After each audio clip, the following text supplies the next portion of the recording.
Assalamu alaikum friends, I am Mavish and you are watching my channel Mavish Teaches.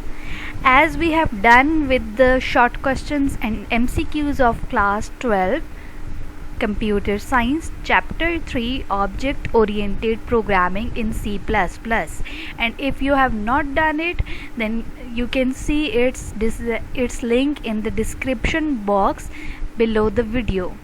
So today we will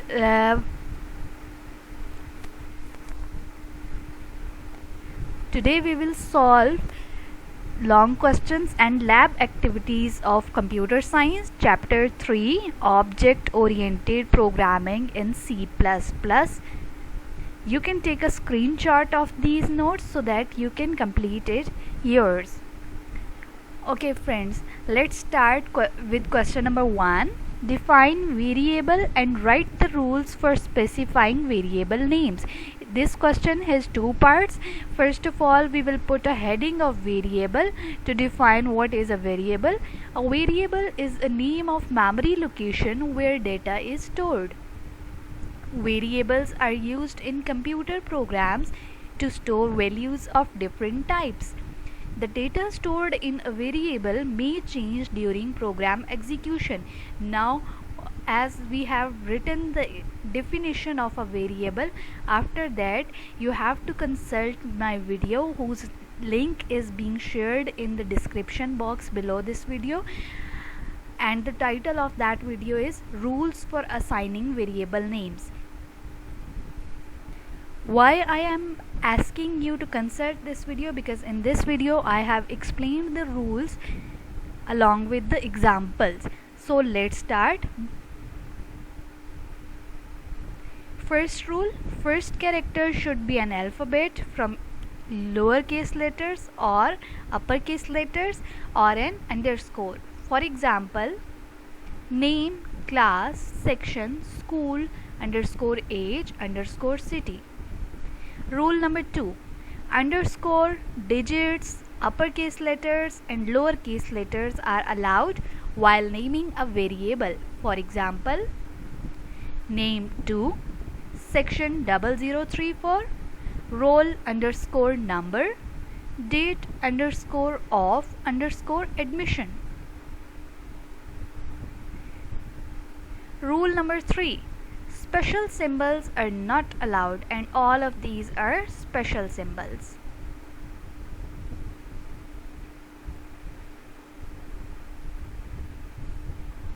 Rule number 4, blank spaces and comma is not allowed. For example, roll number, date of admission, roll number, date of admission.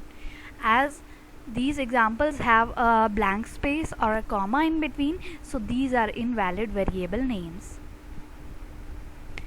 Rule number 5, reserved words are not allowed to use as variable names. For example, else, int, void, include, main, break, all of these are reserved words, so these are invalid variable names. Rule number 6, uppercase letters are considered different from lowercase letters. For example, name, name, name, name. You can see all these examples have different case letters. First one has all uppercase letters, second one has 3 lowercase and 1 uppercase letter, third example has all the lowercase letter, whereas fourth example has 2 uppercase and 2 lowercase letters. So computer will consider all these variable names as different. Last rule is variable names should be meaningful and relevant. For example, ABC, EJ3I, SX, MMFF are not meaningful names. Instead, name, class and section, these are meaningful and relevant variable names.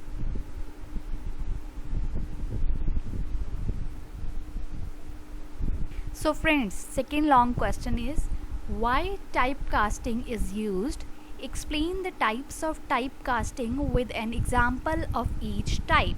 So you can see its answer on page number 47 and 48 of your book.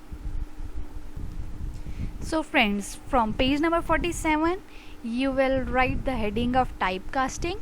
Typecasting is used in C++ to convert data type from one type to another. There are two types of typecasting: implicit and explicit typecasting. Implicit typecasting automatically converts a data type to another. This is explained by the following example. And from page number 48 you will continue. Suppose variable q is declared as of type float and the following calculation is to be performed. Q is equals to 15 by 6. When this integer division is performed, the result will also become an integer value 2, which will be implicitly converted to floating point value 2.0 and assigned to the variable q. If one or both of the integer constants are converted to floating point constants 14.0 or 6.0, this will perform the division using floating point mathematics. In this case, the result produced will be 2.5 and it will be assigned to q. Then you will put a heading of explicit typecasting. In explicit typecasting, a special operator is used to convert one data type to another. The general form for conversion is type and then expression. Here expression can be an arithmetic expression or a variable. This is explained by the following example. Suppose a and b are variable of type int and q is of type float. The integer value 15 is stored in A and 6 in B, and the following division is to be performed. Q is equals to A by B, A divided by B. When this division is performed, integer math will be used and the result produced will be 2, which will be assigned to the variable q. To obtain correct result, typecasting should be used to convert at least one of the operands to type float as shown below. Q is equals to float A divided by B. Now first the value stored in A will be converted to type float and then the division will be performed. The floating point math will be used and the correct result 2.5 will be produced, which will be assigned to Q. Similarly, the int type can also be used to convert a floating point value stored in a floating point variable into integer type by truncating the fractional part of the number. And that's it for long question number 2.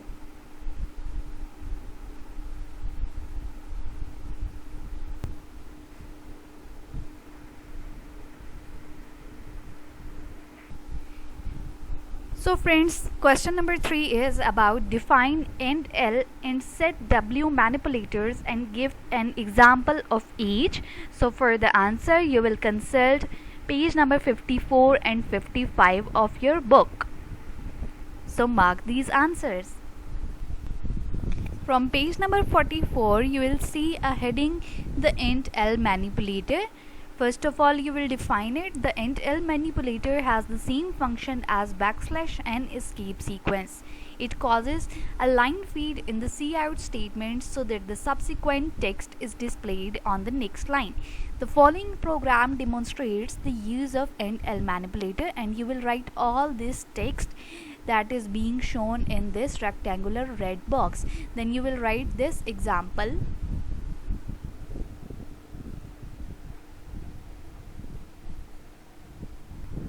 After that, you will complete this example and write the output of that program to complete the topics about int L manipulator. After that, you will put a heading, the set W manipulator, and you will see this text on page number 55. And after that, you will write the set manipulator and all this text that is being shown in this rectangular red box. The set W manipulator is used in output statement to set the minimum field width. It has the general form set W and in parenthesis n, where n is an integer value that causes the number or text that follows to be printed within a field width of n characters. The number or text is right justified within the set field width. It is commonly used in programs to align numbers or text on output. The following program demonstrates the use of setW manipulator in a program. After that, you will write whole of this program as well as its output. In short, you will write all this stuff that is being shown or represented in this red rectangular box. So friends, now we have question number 4. What is meant by precedence of operators? And write the operators with the highest precedence at the top and the lowest at the bottom. So this question also has two parts. First of all, we will define what is precedence of operators, and then we will define highest to lowest precedence operators. So you will find its answer on page number 64 and 65 of your book.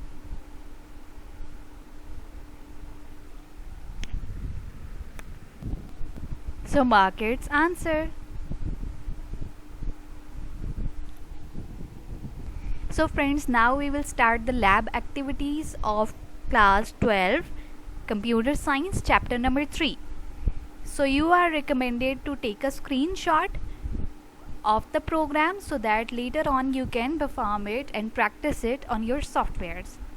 First question is, write a program that reads 4 integers and print their sum, product and average. First of all, put a header file and preprocessor directive #include iostream using namespace std semicolon int main curly brackets int abcd sum product float average. Cout enter 4 integers Cin a b c d. Sum is equals to a plus b plus c plus d. Cout sum is equals to sum. Average is equals to sum divided by 4. Cout average is equals to average. Product is equals to a multiplied by b multiplied by c multiplied by d. Cout product is equals to product, and curly bracket ends here. So take a screenshot.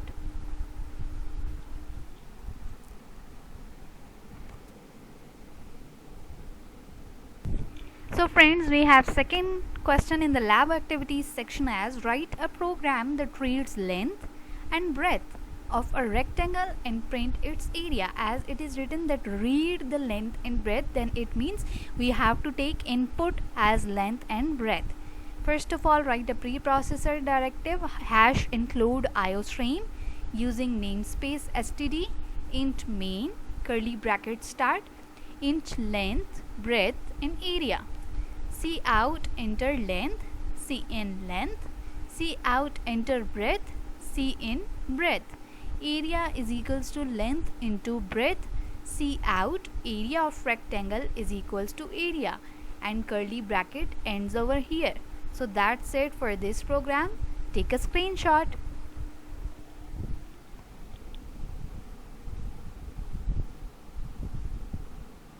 Now we have last question in the lab activities as, write a program that reads temperature in Fahrenheit and print its equivalent temperature in Celsius using the following formula.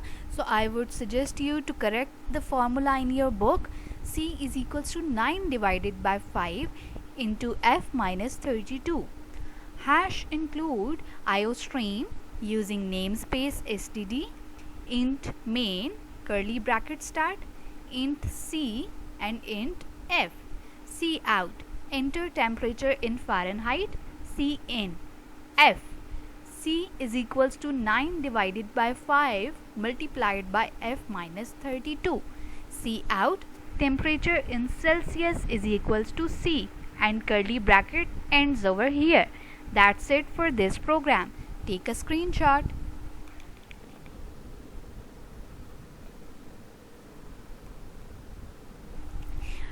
Friends, if you have learned from my video and you have not still subscribed my channel, then please subscribe my channel, Mavish Teaches.